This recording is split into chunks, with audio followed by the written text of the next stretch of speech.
Hey guys, this is Allison This is Brie. What's up? and this is FLIMFLAM. We're doing a flim. Yep. I believe we wanted to give a shout out from last episode to Sawbones. Yep. Because they did a much better episode than we did on the same subject. I heard it in May or June, I want to say, and it was so good. And I wanted to, just, say something about how awesome they are and what a great podcast it is. And how Dr. Sydney McElroy is, a doctor who knows what the hell she's talking about, as opposed to just some chick who thinks science is pretty cool. And if you guys were interested in that last episode, you should absolutely check out theirs too, because it's really, really good and professional and stuff. Yeah, we are not like professional and stuff, so sorry about it. I mean, deal with it. I feel like I'm a professional something. Like, yeah? I'm like, we have professional equipment, sort of. Our equipment's pretty nice. Yeah, we got hide. Yeah. So I'm choking on a piece of bread.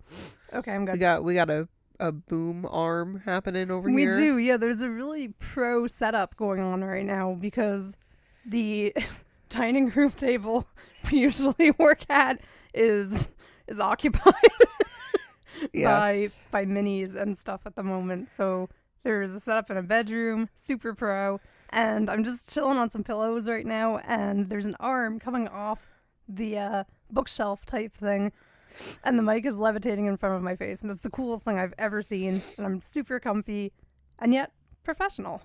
So pro, yo. Good stuff. Okay, so that was a wonderful introduction. Yeah. So this week is my week, or this month, I guess. Allison, I don't know how often we do this. Then mine. Month? Yeah, will it be month? I don't know. Yeah. I think we'll say every month because we are lazy and busy. I mean, we both have a lot of stuff going on, and I think I could work like bi-weekly at some point. That might be cool. That would be cool. I think if more people listens, I might be more inclined to do fair. stuff. So to be fair. So I'm just gonna put it all on the listeners. How about that? Yeah. It's you guys' fault. Deal with it, listener. Man, I'm snarky today. So today, more, you gotta listen more.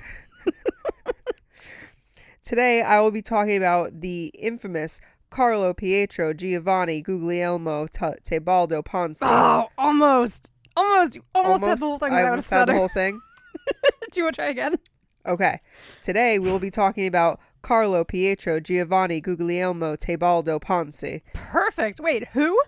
I only know him as Charles Ponzi. What? Of the Ponzi scheme. The Ponzi scheme. Born March 3rd, 1882. Okay. So I did not know his full name was so full and so fancy. And I mean, Italians, awesome. Man, they do that. That's a great name. Okay, Tell me all about Ponzi. Okay, so he was born in Lugo, Italy. But he tells people he was born in Parma because that's where his family was from. His family that had money. Big Parma. Big Parma. So his family had in previous generations been well-to-do. You're still laughing at Big Parma. Was well-to-do. From all that Big Parma money. Yeah. Government cheese or something. Oh my god. So he came from a well-to-do family in Ludo, but he told people it was Parma. Lugo, sorry. But they weren't actually well-to-do. They weren't actually well-to-do. In previous generations they were. Gotcha. So they had the air of money, but they didn't actually have money. Oh, interesting. So he said he was from Parma, but he was actually from 2 hours up the road in Lugo. So yeah. He was eventually lying. So one would assume he went to whatever their version of elementary school is. I don't really know anything about his childhood per se. But he eventually was accepted to the University of Rome, La Sapienza, which I guess is like U of Rome at La Sapienza. So a pretty well-respected college. Yes, well-respected university. Like state university, like. Yeah. I think getting into college back then was probably a big deal. Yeah. Yeah. Shit, it's a big deal now. Yeah. So he hung around with a wealthy crowd, and Ponzi emulated their lifestyle. So he would go bar hopping, take in the opera, that sort of thing. Ooh. Yeah, right? Well, Well. la-di-da. I've never been to an opera. I would love to go to one. Yeah? Yeah, Well, that's too bad because it left him broke. Whoa, no! Our listeners should totally take me to the opera so I don't have to spend my own money on it. So he spent a lot of time trying to hang out with the rich kids, and he broke the bank doing that. Yeah, he couldn't keep up because he wound up broke and without a degree 4 years later. Oh, man. So, like, my college years pretty Yeah. much. Ditto. But 7 years later, I had that degree. Yeah. I think I graduated when I was 24. Oh, I got you beat. I wasn't a doctor, so I had no excuse. Yep. But, okay, so he fucked around a lot in college trying to hang out with the cool kids, and he went broke. And he graduated 7 years later? No, he didn't graduate. Oh, okay. I was talking about myself. Oh, okay. Did Ponzi ever graduate? Nope. Oh. Nope. Loser. He just hung Man, we out. did so much better than him. Yep. Brie is currently sitting in bed with bread on her lap. That's the best way to be. This is my bed bread. I'm very well bred. So well bred. So, okay, Ponzi. With his family's blessing, Charles he boarded the SS Vancouver bound for Boston. This is in 1903. He spent his time at sea gambling away the little money he had. Oh, no. And arrived with less than $3 to his name. That must suck to gamble away all your money. I mean, yeah, but don't you sort of know what you're doing when you're gambling, Brie? Yeah, it's knowing when to stop. It is knowing when to the stop. Thing. This was meant to be tongue-in-cheek, but it turned out into Allison calling me out. But that's okay. Yeah, man. It's a good thing online gambling didn't exist when Ponzi was doing his thing. But yeah. I mean, okay, so he lost all his money? Yeah, he lost all of his money to a card sharp. Oh, no. On the boat. Oh, no. Yeah. So his early years in America were spent learning English while taking odd jobs to get by. Though he had dreams of making it big, he could only rise as high as waiter in a restaurant, where he was fired for shortchanging customers. Oh, no. So he stole their money. Yes. Huh. But, in that sly way that people do. Yeah. No, man, I gave you a 20. Yeah, exactly. Yeah. Exactly. So in 1907, he moves to Montreal, where he got a job as a bank teller. Oh, what could possibly go wrong? Yeah. Okay. So he basically got the job because he had language skills. He could speak both Italian, English, and and also French. Look at that. Okay, he was a polyglot. Yeah. Neat. So I did not know that. Banco Zerosi served the burgeoning Italian population. And Charles would rise to become bank manager. Oh, okay. Where he discovered that Zerosi was in dire straits. Okay. The bank was funding their unheard of 6% interest payments with money from new accounts rather than, from the money that they had earned from investments. That's how banks work. Where you're supposed to they take your money, invest it, and then pay you back a little bit on I don't the back know end. too much about how banks work, so... But you knew that, right? Yes. Okay, good. It sounds bad. Yeah.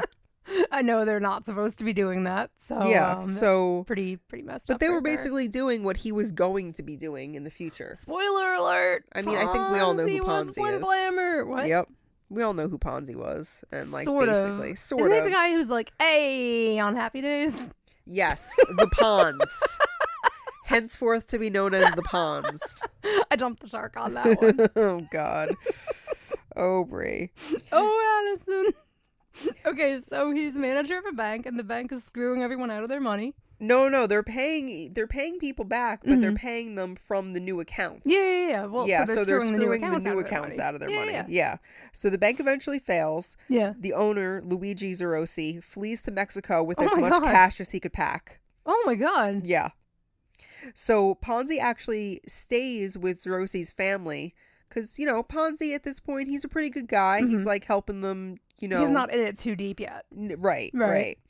So he sticks around just long enough to wander into the empty office of former Zerosi client, Canadian Warehousing. Okay. And he writes himself a check for just over $400. For what? So in 1902, $400 must have been, you know, let's that's call it like the $2,000. equivalent of like a few thousand, right? Yeah. Yeah, that's a fair bit of money at that point. Yeah. Okay. Why That's- specifically that amount? Like what? It was like $423.57 or something like that. Okay. Like it was a very weird specific number. Right. And yeah, Yeah, I'm just wondering, like, was there... because he probably thought it looked more legit that way. Okay. Yeah, I could see that. Yeah. I don't know. So Ponzi forged the signature of the company's director for, just over $400. But of course, he was caught by police and confessed immediately. Okay. In fact, he said, "I'm guilty," and like put his wrists out to be handcuffed. Oh, man. Okay. Yeah. Wow. So Ponzi would spend the next 3 years in St. Vincent de Paul Federal Penitentiary. So he did this thing the one time and he gets 3 years. Yes. I mean, yeah, that's for a forging a that's check. a fair bit of money. That's okay. I feel like that's fair. Yeah. Okay. Well, maybe he would have been able to talk himself out of it if he could have afforded a lawyer or something, but he couldn't. Right. So he's in St. Vincent de Paul Federal Penitentiary. But he tells his mom back in Italy that he landed a job as special assistant to the prison warden. Oh my god. So like while she's getting letters from the prison, she doesn't think it's weird. Oh man, that's like Isn't that sad? touching and sad. He's, he did this stuff and stole this money, but he doesn't want to disappoint his mom or piss her off, and so he tells her that, I mean, that's believable. Yeah. He is assistant to the branch manager Yeah, at the prison. Yeah, special assistant. Oh, that's so sad. Bonzi, criminal with a heart of gold. So he's released in 1911. He heads to the United States, where he begins smuggling Italian immigrants over the border. Okay. So he gets caught again. No. And, okay, so he served 3 years for the check fraud. He only has to serve 2 years for smuggling human beings. Well, when you say smuggling, do you mean like sexual slavery type, like today? I don't think so. Or do you mean like people who wanted to No, it be was people smuggled? who wanted to be. Like, I think he was more like a coyote than anything else. Okay. Yeah. So he gets 2 years for that, and he lands in Atlanta prison. Which I don't know if that is in Atlanta or if it was just called Atlanta prison. Because the friends that he made in prison were quite notable, and they were notable as being people from New York. The first of which was Ignacio the Wolf Lupo, the Sicilian mobster. The Wolf. The Wolf. Yeah, you like that? It's pretty cool. Yeah. Do we have more about the Wolf? Because I'm curious. I mean, I could look up his Wikipedia page. That'd be cool. But I think he was mostly known for, being a mobster, doing what mob guys do. I went to... Top guys doing top guy things, Yeah. I went to the Mob Museum in Las Vegas a couple of years ago, and there was so much information. It was really, really cool. If you're ever out, I recommend checking it out. But, yeah, I think that name sounds familiar, but there were so many names, man. There were so many people. But yeah. I'm sure he was in there somewhere. Yep. So that was one of his buds, along with Charles W. Morse, who was known for various frauds and corrupt business practices. So not the Morse code guy. Not the Morse code guy, no. This guy would do a thing where he would fake sickness by putting pieces of soap in his mouth, so it looked like he was frothing. Foaming, frothing at the mouth. It reminds me of what's her name? The Cassie Chadwick. Cassie Chadwick, who would bite her tongue to no. She would extract blood from her gums. Right. That's the one. Yeah. God, get it right, Brie. Oh, I'm sorry. It's just one bleeding from the mouth is, they're all the same. Yeah. Biting your tongue in half. Yeah, same your diff. Gums, same diff. Whatever. Gross. But yeah, no, weird oral stuff to make people think you're sick. Oral. So professional. So professional. So he would chew on soap, and this was the Morse guy. Yeah. He would fake sickness and then did they have health insurance back then? I don't know how the medical industrial complex functioned back then. Yeah. Sorry about it. So once released, Ponzi went back to Boston and somehow landed a job as a nurse in a mining camp. He was a nurse? Yes. All right. I don't know how he managed that one. I'm really curious. Yeah. That's so. Do they vet people? I mean, apparently not. He was in prison twice, and so. Yeah, pretty. Yeah, but it's not like they lax at could that do a point. background check on him. That's what I'm saying, right? They didn't have stuff like that. Yeah. So he was a nurse. So how'd that go? Well, so here's the thing. This sort of breaks my heart. So while working there, another nurse suffered severe burns, And though he barely knew her, Ponzi donated a total of 220 square inches of his own skin to the woman. He donated his skin. His skin from his back and his legs. What the what? Yep. Okay. And then complications. For grafting and stuff. Yeah. Complications from the 2 surgeries made it so that he lost the job. Wait, what? Yeah. Oh, no. He lost the job because he underwent the surgery to give skin to the other nurse who had severe burns. Yeah. That's so... I didn't know any of that. I didn't know the stuff about his mom. I didn't know any of these factoids. These little details, that are right? coming up. That's crazy. Wow.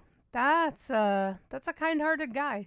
Yeah, like at this point he's sort of like a good character. You're sort of rooting for him. Mm-hmm. For sure. Yeah. He didn't just give you the shirt off his back. He would give you the skin off his back. Or wherever it came from. Yeah. Jesus. Right? So while looking for work, Ponzi met a stenographer named Rose Maria Ganecco, daughter of Italian immigrants. Okay. Who Ponzi would eventually propose to. He proposed to the immigrants, or no, to Rose Maria. Sorry. Oh, so he proposed to her. Yes. Did she say yes? Well, eventually she said yes. Huh? But first he tried to conceal his time in jail from her. Oh. But his own mother would reveal his past incarcerations in a letter to the young woman.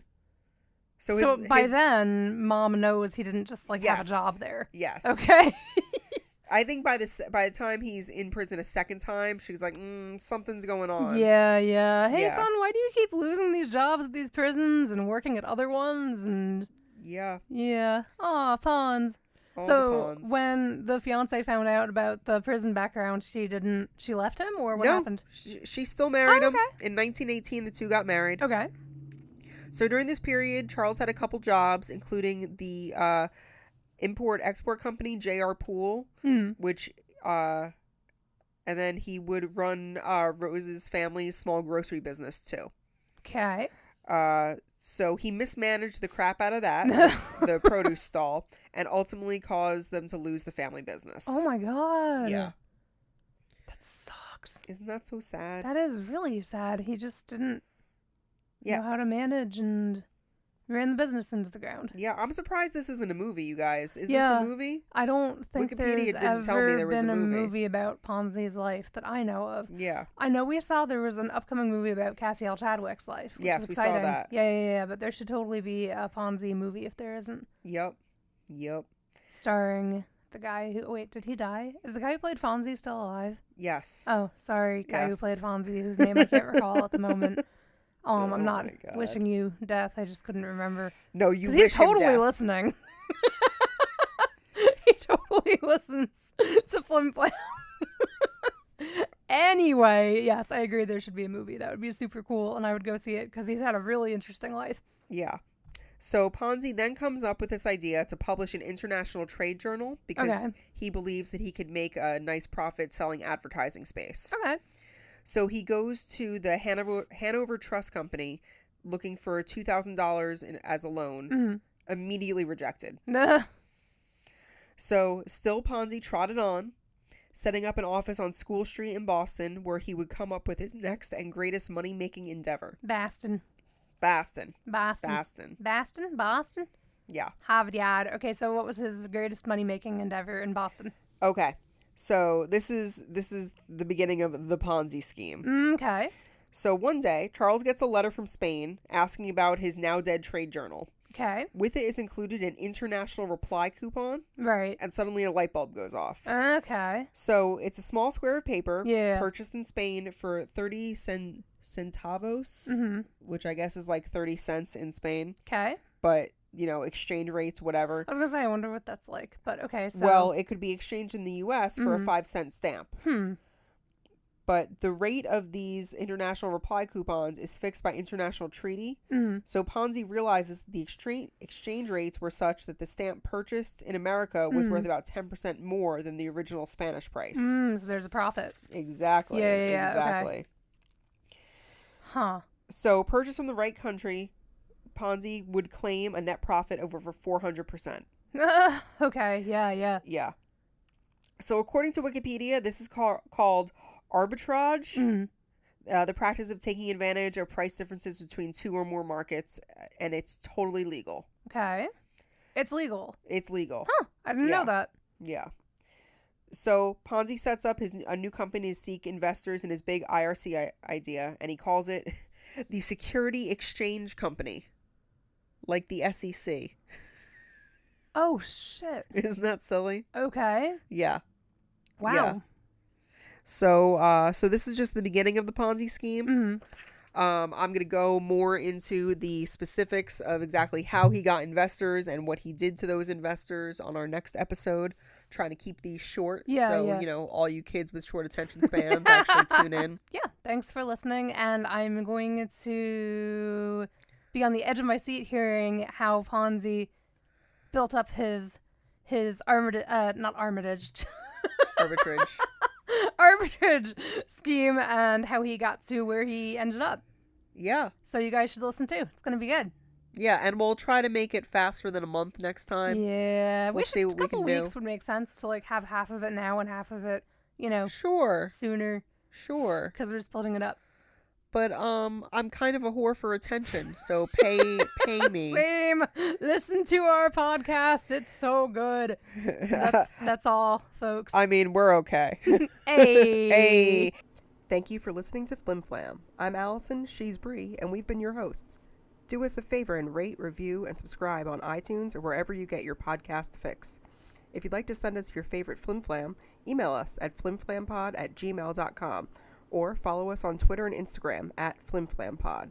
Thanks for listening, and if there's ghosts in your blood, you should do cocaine about it.